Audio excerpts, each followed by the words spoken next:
Hello, deformed airplane collectors. So I have another 3D printed model by a person, Ships of Cats. Ships of Cats. An individual that likes to make deformed versions of airplanes and ships and other vehicles, I think. Anyways, I paid to have this thing painted and all that stuff because I think this person will do a better job than me. Okay, so the Northrup and McDonnell Douglas YF-23 were two prototypes built in between 1989 and 1990. There they are.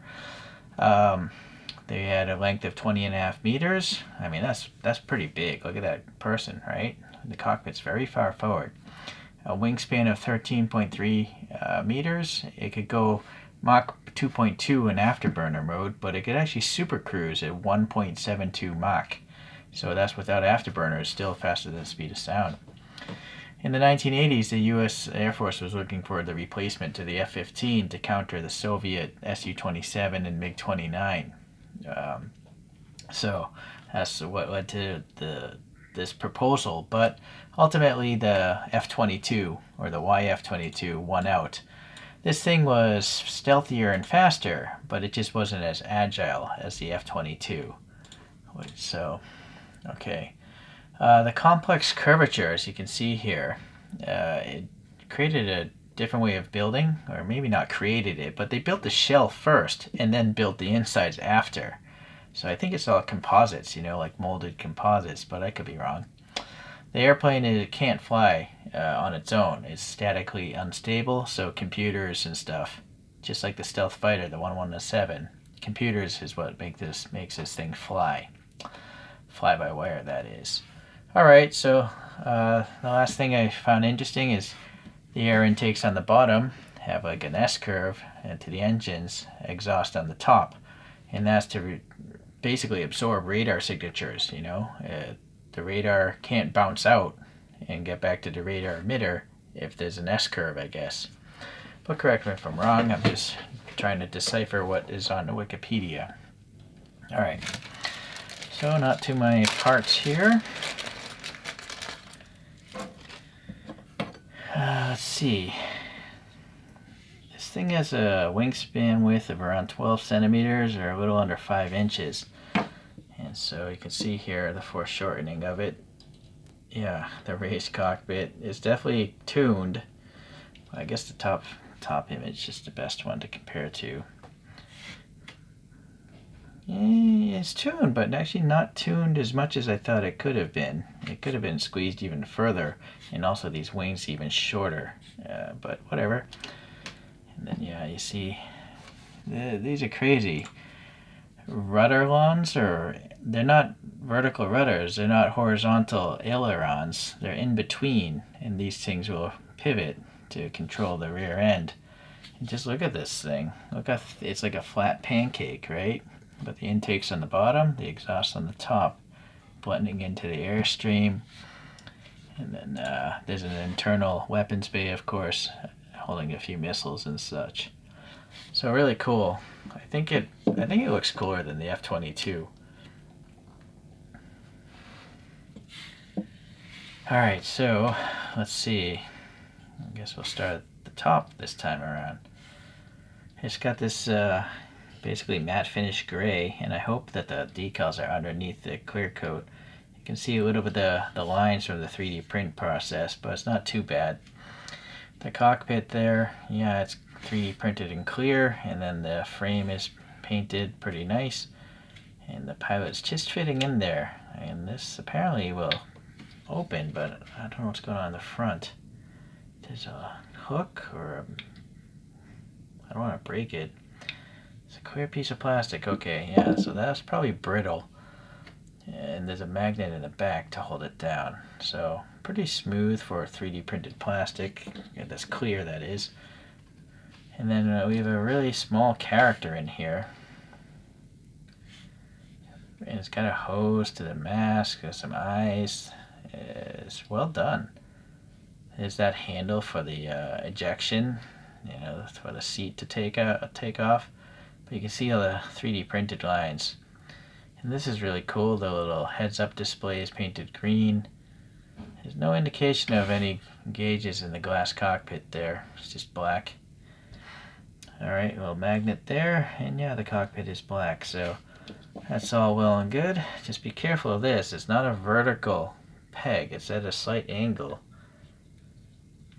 So don't just go yanking at it. Alright, so that magnet keeps it in place. Decent fit. Alright, nice thick antennae, so hopefully it won't break too easily. And then we have Northrop McDonnell Douglas. And then the refueling indicator, maybe that's the port. I don't know what that is. Or these diamonds there, or that one. But you can see the engine here, the heat shielding is like a gunmetal, and these little top parts, maybe these things can actually elevate, I would assume. Oh, this is totally unexpected. Actual engine detail. Look at that. That's cool. Yeah, very neat. Alright, I guess if you're motivated, you could get a long paintbrush and paint all that gunmetal and maybe some black. So that's neat. Yeah, those are all painted nice. It's interesting that there isn't a panel gap there, but it's painted with a straight edge. Must have been using tape or something. Alright, so now we have some decal action here. Very cool. On the bottom, yeah, some more decals. Oh wow, this thing is just open. Okay, we'll get to that later. Hold on here. I think these are magnetic. Yeah, there's magnetic. 2 magnetic missiles here. Very cool. Alright, so then the intakes. Oh wow, yeah, just like the real plane. You can see, you know, the S curvature of it. Yeah, and those fan blades back there. Very neat. But it's painted gray down pretty far in there, so that's pretty awesome. Okay, some yeah, thin panel gaps here for the flaps, front and rear. And then a magnet for the landing gear there, and there as well. Alright, let's put this stuff on.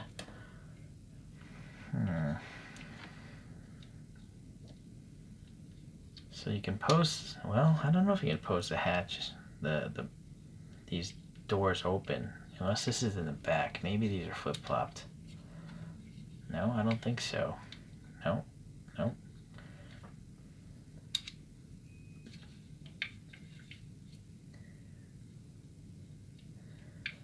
Yeah, so you really can't, I don't think you can pose these open unless you maybe put a toothpick or something in between.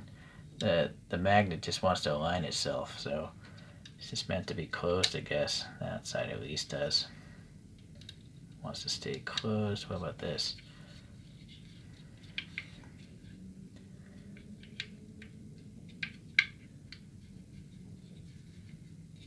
Okay. Well, I feel like something's a little bit off on that. I don't know. It's the magnets? I almost feel like maybe it shouldn't even have the bay. Or maybe the doors should be molded as one piece or printed as one piece so they're always aligned. And you just have to swap out a closed one and an open one. This one just isn't working as well as it could. It's just that gap is pretty bad. Alright, let's put it in landing gear mode first because I might display it just in flight mode. Oh, but maybe I can't. There's no peg hole. So, I guess I'll display it in flight mode, but I don't know why you would have a flight mode if there's no peg stand hole.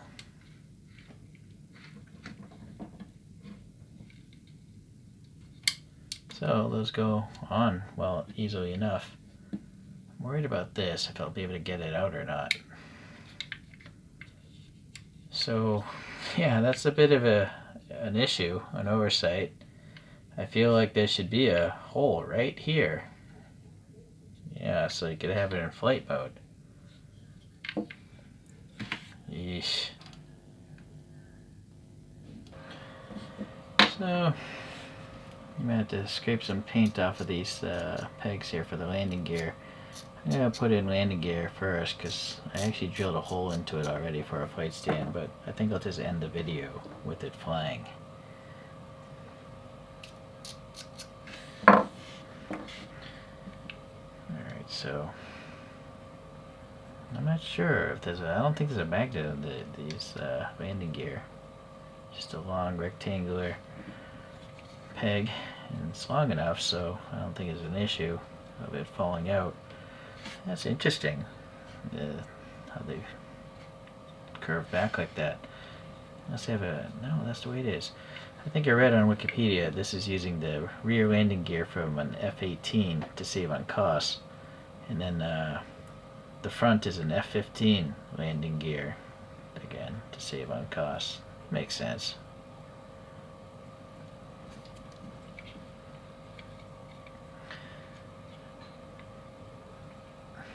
This one, again, no magnet, but this one's quite loose. Maybe I should have left that tape on, but I could just put some poster putty on for the video.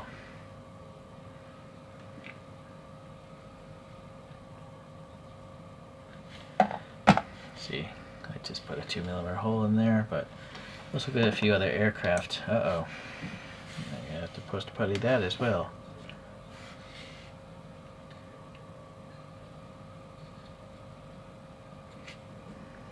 This side is quite snug. Maybe you shouldn't remove paint. So here's the first plane I got from this person, the F-117. And I would assume those are kind of in the same scaling. They have the same... Well, the human in this is actually smaller than that one. So you can't expect scaling in non-scale vehicles, but they look like they could exist in the same cartoon world. So next I'm going to show, let's see, the SR-71, which I did review. This is by Hasegawa, and I had to 3D print my own little character for that. It didn't come with one, unfortunately. And it's just a very small model, which I actually like. Okay. And then two models that I may have not even posted yet. This is the Hasegawa F-22 Raptor, so this is the one that won the contract and is the replacement in active service, replacement for the F-15. And that's the Hasegawa. This is an F-35 Lightning. I think it's by GWH, Great Wall Hobby or something. And yeah, that came with a figure. This came with a figure, which is cool. I feel like both, well, this is the later, I guess, Hasegawa, that's why it has a figure. And then Great Wall, yeah, it's nice that it has one. So anyways, they're all cartoony, but these two, the Hasegawas, are very, very small, as you can see here. Yeah. But the Great Wall, this GWH, I think you can fit in there. I think this is a single engine, so I'm pretty sure it's a much smaller plane than anything with two engines, right?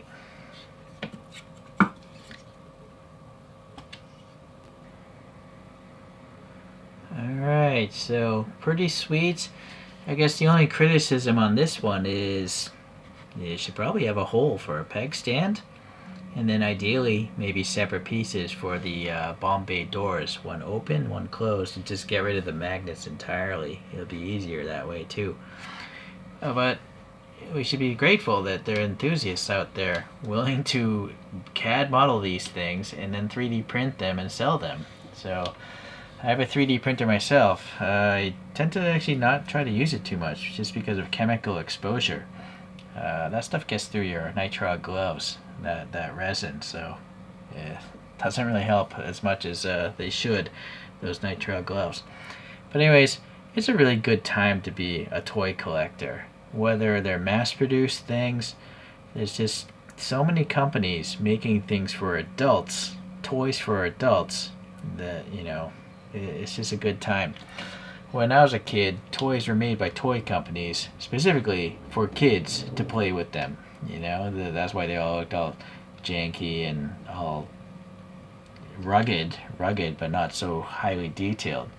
Whereas now we have more like detailed products that aren't really so rugged, but That's fine for me as an adult. And you can still get the Hasbro and stuff like, the toys for your kids. Alright, well anyways, that's a weird tangent. We shall see you the next time I do a deformed airplane. Thanks for checking in today.